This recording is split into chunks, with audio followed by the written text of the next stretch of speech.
అండి అందరికీ నమస్తే. సింపుల్గా బిర్యానీ తొందరగా ఒక నలుగురికి ఐదుగురికి అప్పటికప్పుడు చేసుకునేటట్టు బిర్యానీ ఎలా చేయాలనో చేసి చూపిస్తాను. ఇది సింపుల్గా చేసుకునే బిర్యానీ.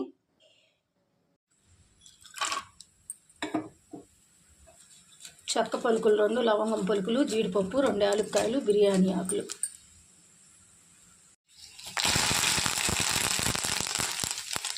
ఉల్లిపాయలు, పచ్చిమిరపకాయలు. ఈ గ్లాస్తో నేను 2 గ్లాసులు బిర్యానీ రైస్ తీసుకున్నాను.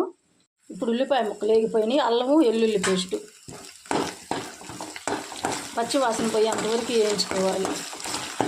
అల్లం వెల్లుల్లి పేస్ట్ వేగిపోయింది. ఇప్పుడు ధనియాల పౌడర్ వేయాలి. కొంచెం ఒక అర స్పూన్ పసుపు వేసుకోవాలి. ఇప్పుడు కొత్తిమీర, పుదీనా వేసేసుకోవాలి.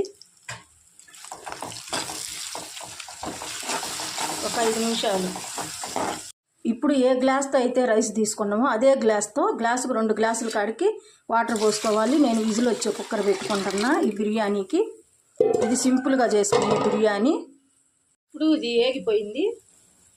ఇప్పుడు ఈ స్టవ్ మీద వేయించుకొని మసాలా మొత్తం ఇందులో వేసేసుకోవాలి.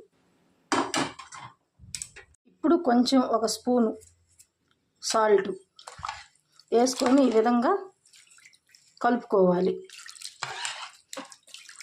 కలుపుకొని ఇంకా స్టవ్ మీద పెట్టుకొని 3 విజిల్స్ రానిచ్చి స్టవ్ ఆఫ్ చేసుకుంటే బిర్యానీ రెడీ అయింది.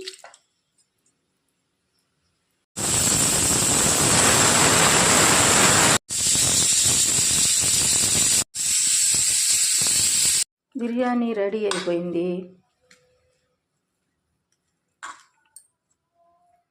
చూడండి, బిర్యానీ రెడీ అయిపోయింది. సింపుల్గా చేసుకునేది ఇది ఇంట్లో.